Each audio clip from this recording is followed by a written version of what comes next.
Hi everyone, welcome back to another episode of The Raw Show with Michael McDonald, and I have a very special guest. We have Courtney Blair joining me today. Courtney, thanks for being a guest on the show.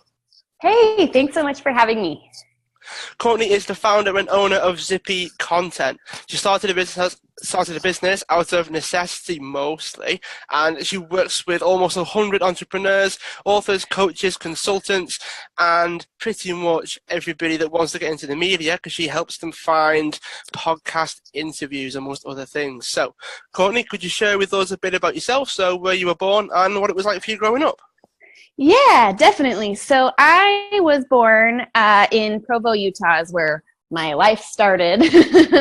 And then once I was around 3, we moved to New Mexico. So that's where I spent my young childhood. I have 5 siblings that are all younger than me, who are all 100% biological. So big family. I'm the oldest. So yeah, definitely very wholesome family upbringing until we moved to California. And that's when things got kind of crazy. So, yeah, so once we moved to California, I was 12 when we moved here. And it was definitely a huge culture shock. I mean, in New Mexico, I lived in just a tiny town. It was basically a stop sign when we moved there. And it had developed a little bit by the time I turned 12, but, you know, it was a really small town. So moving from there to Southern California, you know, busy capital of, you know, the world, you know what I mean? It's just got like 20,000 people per square mile or something ridiculous, you know? So it's just, yeah, it definitely, things got pretty crazy from there. My parents divorced, and yeah, definitely I started just experimenting with the wrong things through my teenage years. So, which I think a lot of people can relate to. It's definitely something that I'm realizing, you know, is pretty normal for people in the entrepreneurial world to come from kind of a dark background, you know. Yeah, so I mean, what was the type of things that you had to do to, I guess, adapt to that change then when you were, you know, moving from Utah to California? I mean, it must have been pretty big. So yeah. what things did you do?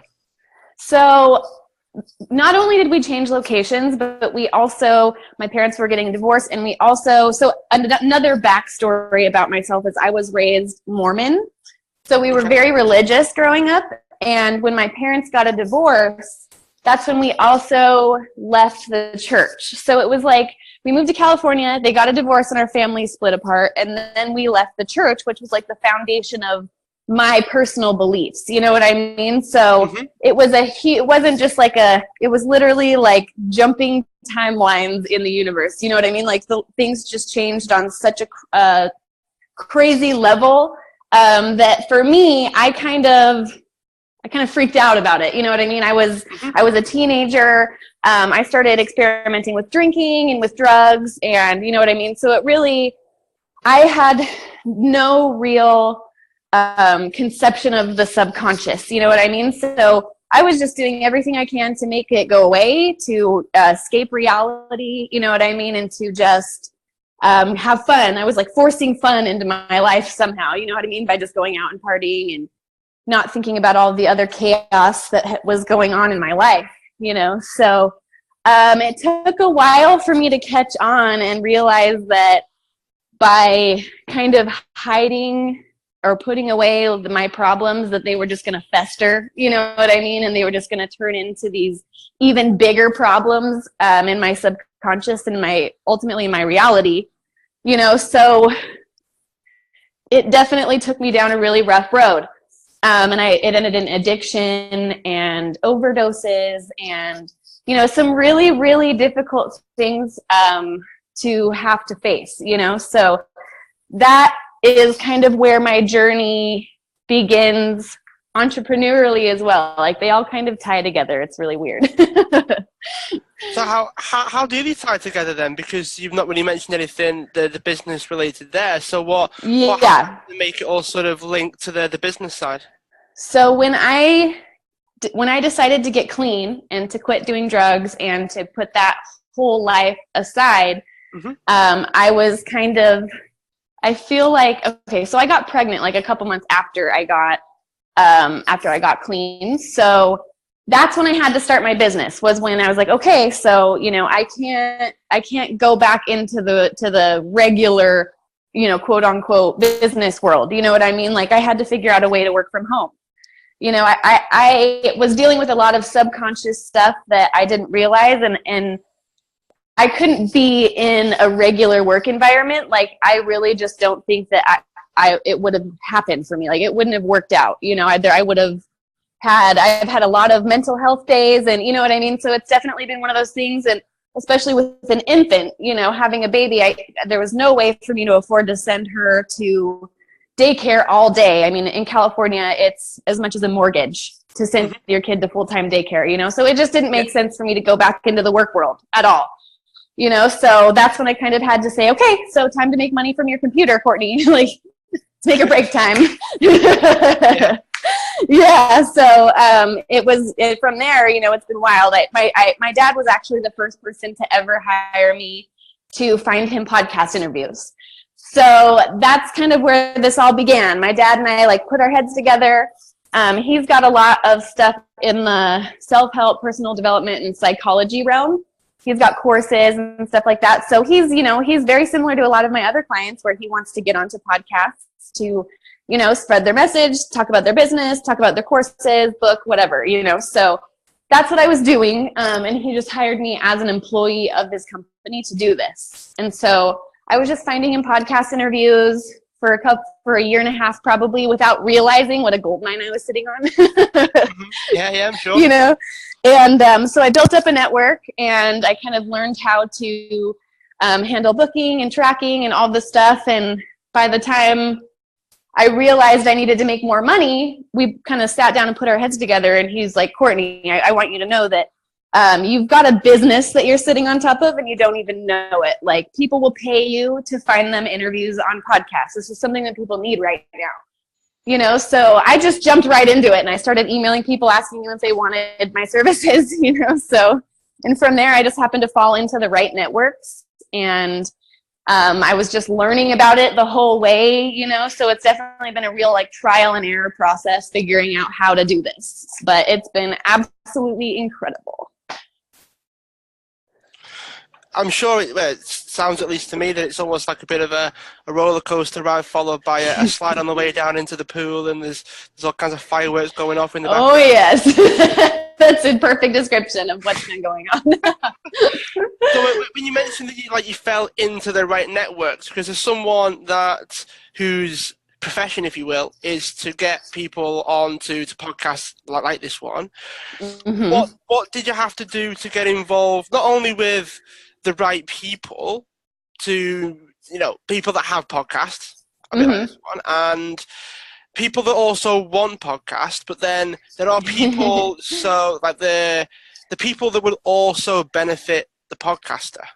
So right, exactly. There are definitely two sides of this coin for sure. So I got pretty lucky with my dad, because he's pretty reputable in that in his realm. And so I was able to build up a pretty sturdy network of self-help, personal development, mental health podcasts. So that's kind of where I started. And I had this network that was, I mean, it wasn't big. I probably had 30 to 50 podcasters in my network once I got started, which that's decent, but we're at 500 now, you know, so it's gotten a lot bigger, you know. So that just, you know, I just got pretty lucky with outreach and everything, and doing my research properly to find the right podcasts that were in alignment with the messages.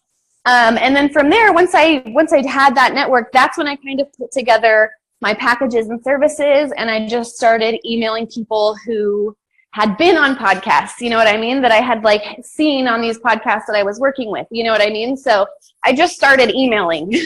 I just started emailing everybody, you know, and so it worked out. I mean, when it comes to the client side of things, the people who pay me to be on to help them line up podcasts, I fell into a couple networks. Like I emailed Ryan Stewman, who is really big in the entrepreneurial and marketing and sales world. And he's got a huge following on social media, and he just so happened to really want to be on lots of podcast interviews. So he was like my first big client who made lots of money and was ready to just invest, invest, invest. So I put everything I had into just finding him as many podcast interviews as I could that were within his niche. And he was like pretty blown away in the beginning, you know, especially in the beginning, because I put him on a lot of interviews really quickly. And he was like, okay, so I love your services. Like, this is awesome. I want to expose you to my network. And at the time I wasn't really on social media for work. Like, I wasn't really like, I was just starting out, you know what I mean? So he's like, yep, people definitely need to know about you. And he made a couple posts about what we were doing and what I was doing. And it was like just explosion. It was wild, you know. So I got introduced to a lot of other big people that he knew just through him.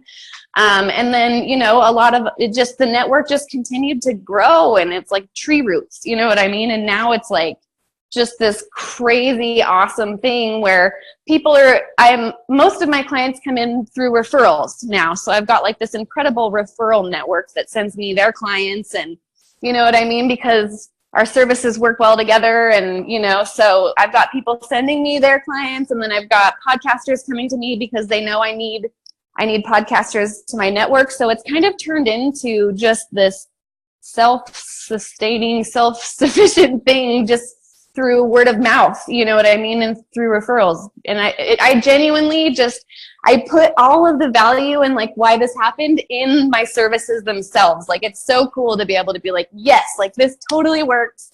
It's working for me really well. It's working for my clients really well. And I didn't even realize what an incredible tool I was sitting on when I first got started.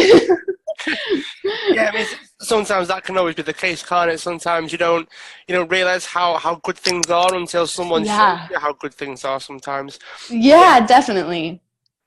Seems like things took off. Like, they started off reasonably well, and then things did just decide to take off for you. So what was running through your mind, like, when that started? I mean, there's like, before it happened, maybe you weren't so sure what was going to happen, and then there's after it happened, and then it was like, whoa, what was going on there? So I'm curious to know what was going through your mind during that time.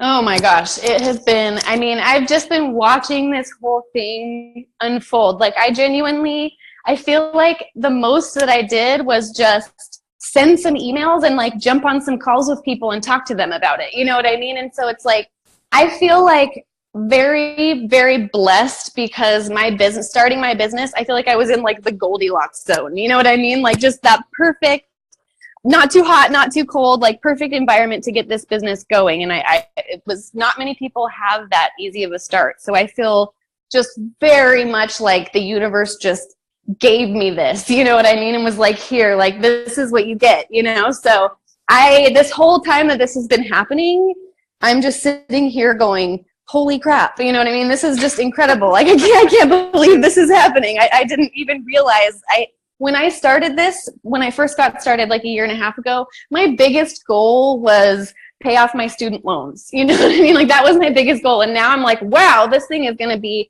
I mean, we're global. We're all over the world. We have clients in most countries. You know what I mean? And we have podcasters in most of the larger companies, you know, so it's crazy. It's just, you know, it's been incredible. I'm definitely very blessed, and having the right people on my side in terms of my employees and the podcasters that I work with, you know, it's just been so much fun. What advice would you give to someone that, it might not be a podcast getter honor, for one of the better expressions.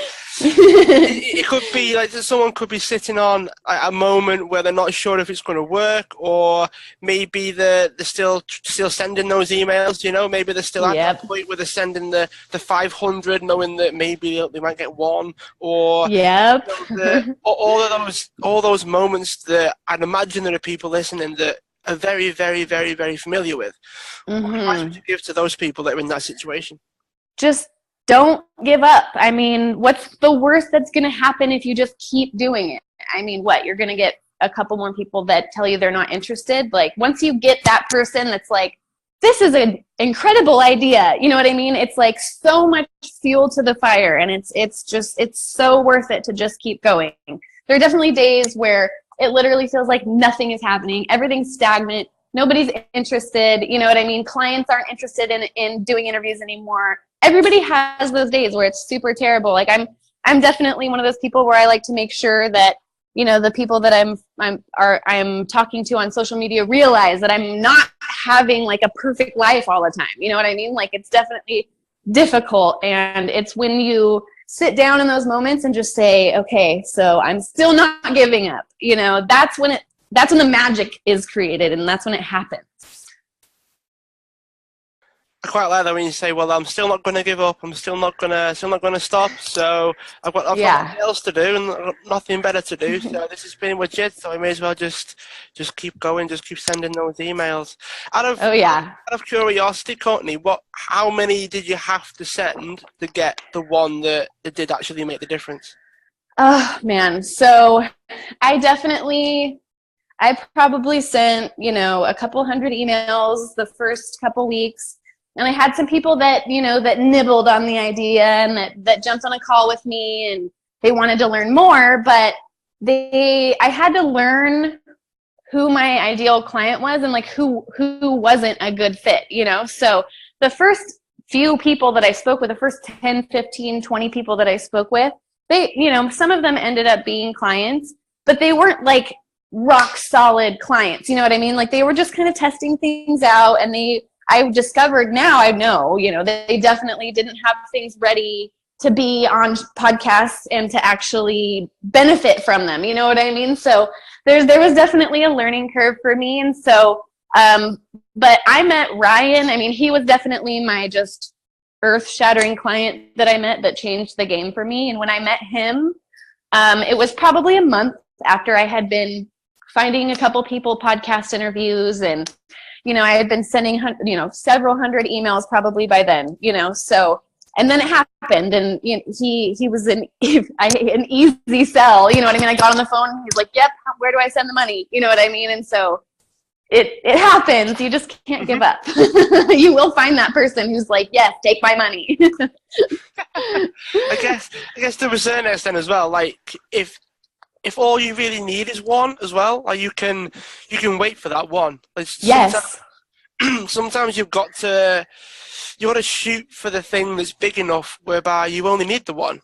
Sometimes exactly. You need to be at that point when, okay, if I had one, that would be enough. But there's no point in aiming for something, particularly if all you're doing is sending random emails to people. You need to be asking for something that you only need one of, and then if you send a couple of hundred, you still only need the one. So exactly. And for me, that one turned my business into a machine. You know what I mean?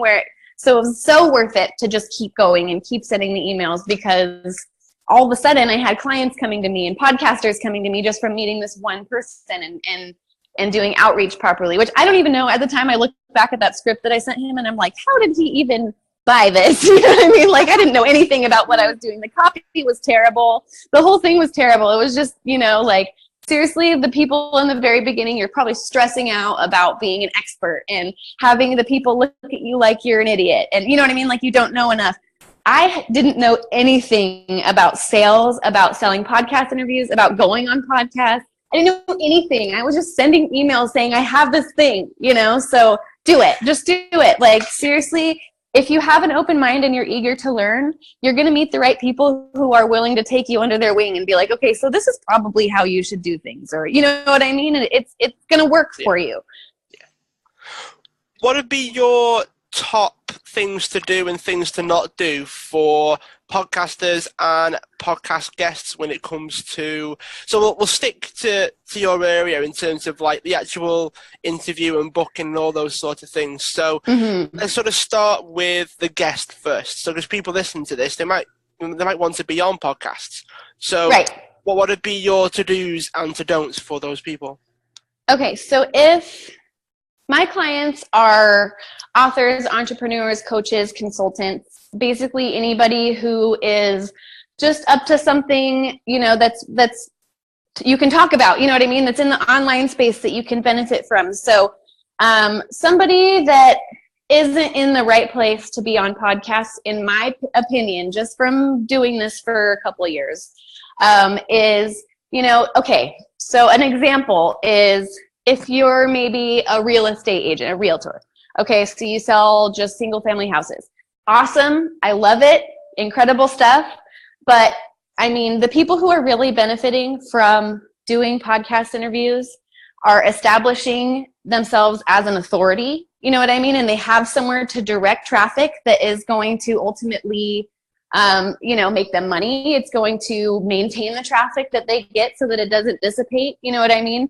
A lot of my clients are sending traffic to a book launch or a launch of a course, or, you know what I mean? So there's ultimately a goal in mind when you're going on these shows, and it's not just to go hear yourself talk. Like it's all cool. It's a good interview platform, but my services are an investment, and there's got to be somewhere that it's going to pay off. You know, does that make sense? Yeah, it does. So it's like you've got to be very, very intentional behind it. So like if you're someone that's selling homes, and if you're on a podcast that it could be an international show, it could be a worldwide show, it could be a show that no one who is local would actually be listening to the show. Exactly. You can sell homes till your heart's content on the podcast, but there'll be no one listening that will actually buy. So are you gonna see a return? Probably not. So is there an argument for being specific with the podcast that you go on then? Wait, repeat that question again. Sorry, you broke up a little bit. It's okay. Is there an argument for like being specific with the podcast that you do actually approach to be on? Yeah. So a lot of people, when I jump on a call with them, they're like, I want to be on the biggest and the baddest podcast. Put me on Joe Rogan. You know what I mean? I hear that all the time. And it's like, okay, so again, when we're approaching doing this podcast tour, we have an angle and we have a goal. And it's not always about being on the biggest show. It's about alignment with the audience. It's about who you're talking to that actually wants to hear what you have to say and then potentially someday give you their money. You know what I mean? It's people who are going to follow your blog and read it because it's relevant to them. So this is all stuff that my team's looking for as we're lining up these shows, So if I had somebody that was completely in a crazy other niche, you know what I mean, then Joe Rogan and I pitch him to their show, there's no way that they're going to pay attention. These big shows get like thousands of guest suggestions per day. You know what I mean? So alignment is the most important thing. And that's how we've been able to build relationships with top podcasts like Tim Ferriss and Ty Lopez and Ted Nugent's wife just joined our network. You know what I mean? So we're building relationships with these really big shows, but it's alignment. Alignment is the most important thing. So if my client is like, okay, so get me on these big shows, and then the show, their audience it's not going to gain the traction that they need, no matter how big the show is, if it's not in alignment. Yeah, it makes sense. I guess it sort of comes back to this idea of you can have a podcast that might be a small podcast, but maybe the relationship with the podcaster is quite high. Maybe they've got more than just the podcast, so they've built the relationship with their listeners, and then it's like, well, if they recommend something, they're more likely to buy. So exactly.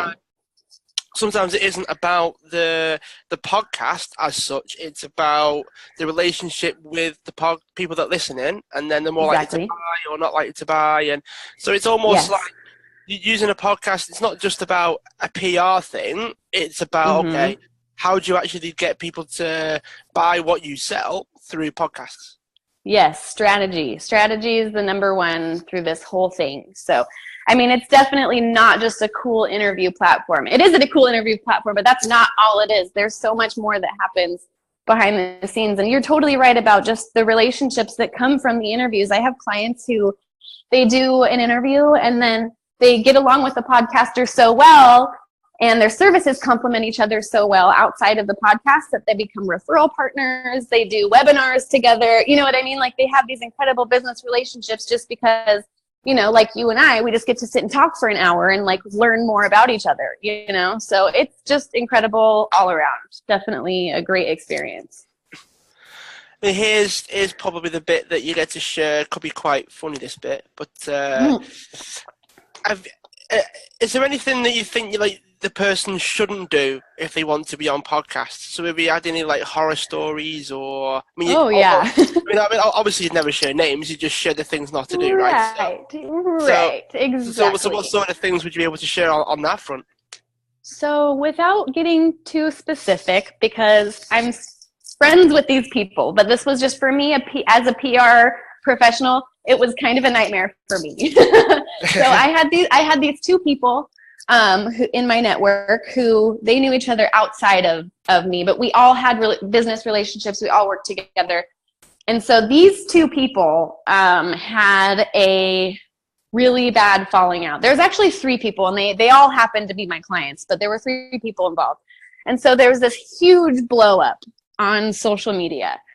And it was like people going live talking about each other, and you know what I mean? Like making big long posts about each other. And it was, you know, it was drama. It was definitely drama. And it was one of those things where I was just sitting back going, wow, what do I do? Like, these people are all my clients, you know, like I work with all of them. And so for me, when I was just looking at this, like I had never stepped in. I just totally took a step back and was like, this is not my business, first of all. But what I was kind of gritting my teeth over was that here I was finding all these people interviews on podcasts, and it's very, you know, there's a lot of social media involved, and they're going to, you know, podcast hosts are going to check out the guests and see what they're like. And, you know, so I'm sitting here going, wow, they're all just blowing up their social media about each other. And I'm supposed to find them podcast interviews. Like, if I was a podcaster looking at their profile and I just see all this stuff, I'm going to be like, no, I don't know if I want them on my show. You know, so that was kind of how I was looking at it, where I was like, oh, you know, so if you're looking to be on podcasts and like really start looking at your growing your audience and becoming more of an authority, definitely think about that stuff. You know what I mean? Think about what you're putting out there. Don't share that, you know, don't share that thing that, you know, is really going to set a lot of people off, or, you know, whatever. Like, just try and be a little bit more conscious of who's going to be looking at your profile and how you present yourself. You know, I'm all for being yourself, you know, but there's definitely a line that you should be wary of in the process. How would we know what that line was? Like, how would someone sort of get a bit of a feel for what the line is? I'd imagine it would depend on the level that the person's operating at. So like most definitely. Your startup might be able to get away with a bit more than like someone that's, you know, that wants to be on Joe Rogan, as you mentioned before. And it's like, well, if you're on Joe Rogan, then you need to be operating a certain way. You need to be, I guess, kind of like showing up a certain way as well.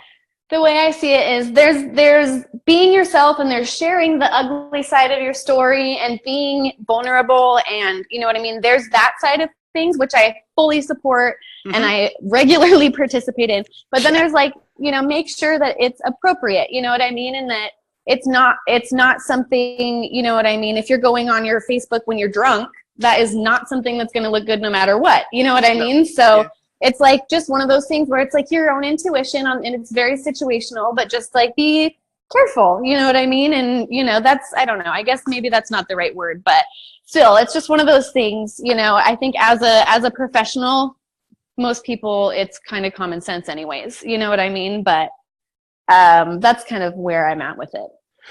Yeah, so it's almost like you just got to be seen as a professional, like kind of how you conduct yourself, yeah?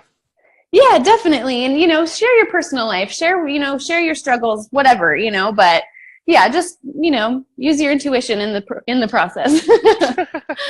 Yeah, it's, I mean, I guess it would depend on the podcast or something, but yeah, it's definitely something that I don't think that there's a hard line that you can draw. I don't exactly. Because I guess if you're someone that lives a particular way and the podcast is in alignment with that, then I guess not doing that would stand in worse stead than doing it. Right. So, exactly. Yeah, definitely. There's not one thing that I can say do or don't do. Like, just, you know, trust yourself, and you know, it is just something that needs to be considered when you're directing a lot of traffic that you want to buy from you to your social media. You know what I mean? Like, this is about getting people to latch on to what you're doing and to eventually be primed to, you know, grow your company and to grow your services and to grow your audience and, you know, your all of that. So yeah, I mean, if you really want that to happen successfully, you know,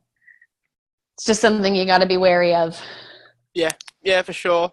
All right, well, before we get to the last couple of the questions, if someone wants to find out a bit more about yourself, Courtney, and what Zippy has got going on, this is your chance to share links and show social media and all those sorts of things. Yeah, so my website, first and foremost, is zippycontent.com.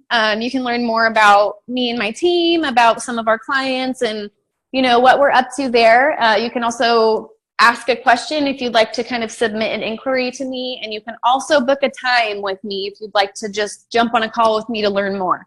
So the website is a great place to go. Also social media, we're definitely on Facebook a lot. I've got stuff going on my personal page and on my business page that we do. So we do client features on our business page, and I've got a couple live shows that are coming to my personal page. So and one of them I'd like you to be on. It's going to be called Unzipped, and it's just kind of a play on our name, Zippy Content. It's about I just want to kind of expose our network of podcasters that we work with and interview you about your show and what you've got going on. You know what I mean? So that's what's going to be going on. Yeah, awesome. I would love that. That would be great. Can't wait. All right. So what's the future for yourself then? So I've heard a couple of things, but obviously it's nice to hear it from the horse's mouth, so to speak. So what's the future of Courtney and Zippy? So future's busy. For Zippy, always in the podcasting arena, we're always accepting podcasters into our network and looking for more clients. But something that's happening for me that's going to be kind of a branch of Zippy and an offering that I offer my clients is I'm getting my NLP certification right now, which is neuro-linguistic programming, and I have this obsession with the subconscious, I think just because of all the stuff that I've gone through in my personal life. And so I'm getting certified as a master practitioner of NLP and a life coach, and I'm really going to be diving in to help people tackle their subconscious attachments that they maybe don't realize they have that are a detriment to them and their success. Really kind of help them just heal so that they don't, they're not bringing more trauma to people around them. You know what I mean? Stuff like that. So we're really going to be dealing a lot with the subconscious and just aligning them with more of what's going to make them happy and successful ultimately. So that's what I'm going to be doing. And I have a book that I'm also writing that I'm going to release along with the services once I'm ready to start offering them, which is just going to be it's going to be my story of just really in detail everything that I've dealt with on a subconscious level and how I got, how I fixed it, so to speak, or how I'm dealing with it. And just so people can really get a good idea that I actually do know what I'm talking about and I'm not just deciding to be a life coach at random. Yeah, no, I mean, it does make perfect sense. I mean, you do see it quite a bit as well. So it's always nice to have the story to back up the expertise, so to speak. Exactly. Yeah, that's the goal. So that's what I'll be doing over the next 6 months to a year. So. Oh, awesome! Looks like you've got everything pretty much nailed down for yourself then for 12 months, which is it's always a nice thing to have. Yes, very exciting stuff. I feel very just blessed that I'm able to keep growing into that. Zippy is just kind of a self-sustaining machine at this point. Like, thank you to my team. Like, everybody is just, it's been an incredible process. I love it. Awesome. All right, so we've got one last question, Courtney, and I ask all my guests this, and we've had funny questions to silly questions to questions that people would probably wish I'd left off the recording. And it's, what would you like the world to know about you that it doesn't already know? Ooh, that's a good question. But what the world, I got into this industry first and foremost so that I could be home with my family, home with my child. You know what I mean? So people see me talking about work all the time on social media, but I am a family person, and that, I'm a homebody. I love to just be in comfortable clothes and with my daughter and sisters, you know what I mean? So that's the most important thing to me. And I think when you have those kind of values placed in the forefront, that's when the real success comes, because you have that motivation. And so, you know, it's also like follow me on social media, be my client. But, you know, I'm a family and I'm a friend person. And so ultimately that's what you'll be to me too. Oh, awesome. All right, Courtney. Well, thanks for being a guest on the show. I appreciate you taking the time. And for those that are new to the show, make sure you subscribe so you don't miss any of our future guests. Make sure you check Courtney out as well. Zippy content is only going to get bigger. And Thank you so Courtney, much. thanks again. I'm sure we'll keep in touch. Yes, thank you so much again for having me. I appreciate it so much.